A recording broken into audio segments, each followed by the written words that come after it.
Hello, ladies and gentlemen. Welcome back. You have clicked on this video because you are struggling with brain rot, but you don't know what books to read in order to fix this issue. Today, I've curated a list of 6 books to help you with real life skills to improve inner growth and personal development. Additionally, we'll discuss topics about real world issues that will spark conversation so that you can critically engage with what you're reading, thus curing brain rot. However, before we begin, if you are looking for a reading challenge that will help you cure your brain rot, make sure to watch that video right here. So let's begin with the 3 nonfiction books that I've hand selected that will help with personal growth and develop your critical thinking. The first book is The Power of Now by Eckhart Tolle, and the main premise of this book is that the past and the future do not actually exist. It's only the present moment that is real. Mr. Tolle teaches that most of our stress comes from the thought of living in the past and the future, and that peace is only found by fully living in the present moment. I believe one of the major takeaways that I took from this book is by noticing your thoughts and emotions without identifying them, you're able to loosen your ego's grip, or the voice that is inside of your head in your conscious. And by doing so, you are able to release and reduce a lot of your stress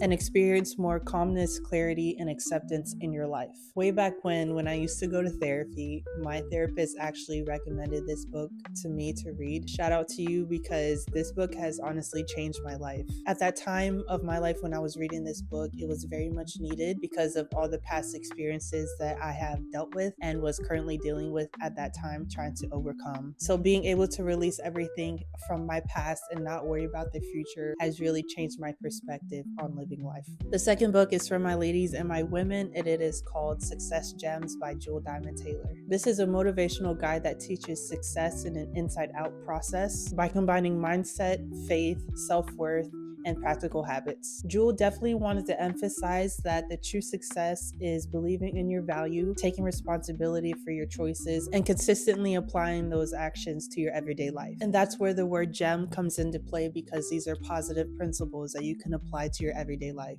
But like with every self-help or motivational guidebook that you read out there in the market today, you have to put in the work first. Otherwise, all the principles that are given in these books go to waste. So by remaining focused on building your confidence, your resilience, discipline, and purpose will definitely show when it comes to outer work. I did have to dog ear one of the pages in this book that I wanted to show you guys. I'll put a screenshot of it on the screen, but it is reasons why people procrastinate, and man or woman, anyone can benefit from this page, and it is pretty much every excuse as to why we procrastinate. And I definitely need to apply this in my everyday life, because obviously I'm human.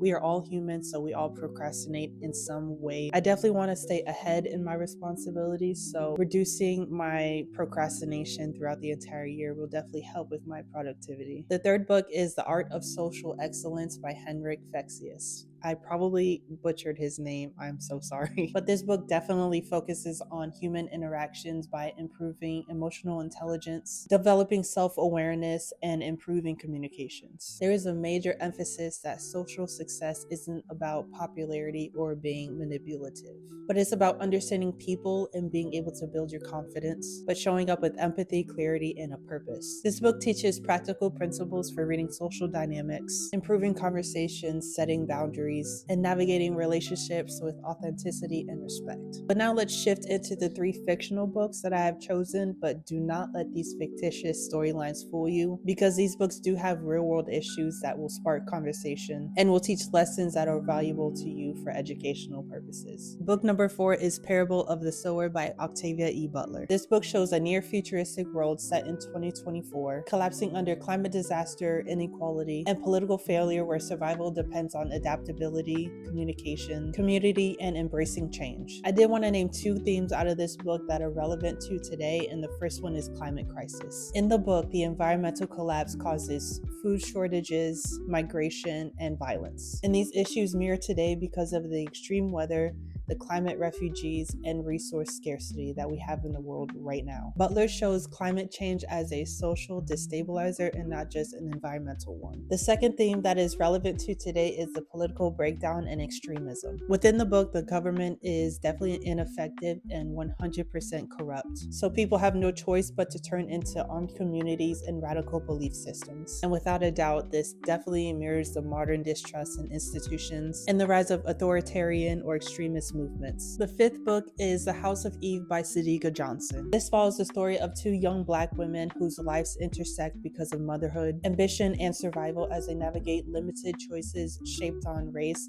gender, and class. The House of Eve definitely resonates today because of the reproductive autonomy and the lack of control that women have on their bodies. The social inequality and restricted access to opportunity is so prevalent today, and it's really gut-wrenching to watch. It almost feels as if we're stepping back into time and history is repeating itself for women not having the freedom of speech or the independence that we have fought so hard to gain. But what I believe is most gut-wrenching is the intergenerational cycles for limited access and resilience for women in America. I know it could be far worse for us in America, I get it, but we just want autonomy over our own bodies and not being told what to do.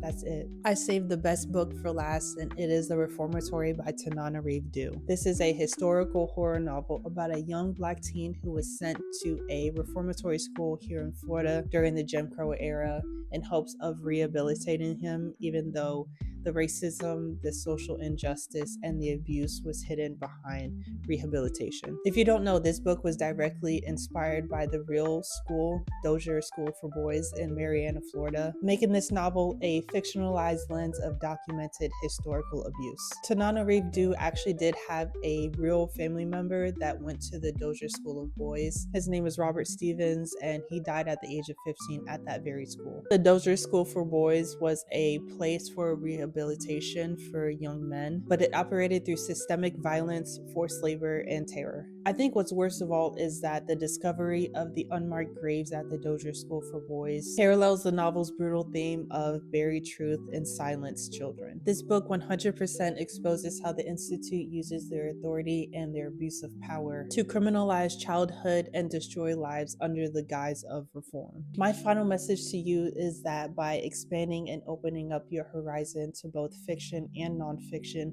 you open up yourself to receiving messages and things that are relevant to you in your own life. So I thank you for watching my video today. YouTube thinks you're gonna like this video here, so click it, watch it, and I will see you in the next one. Bye.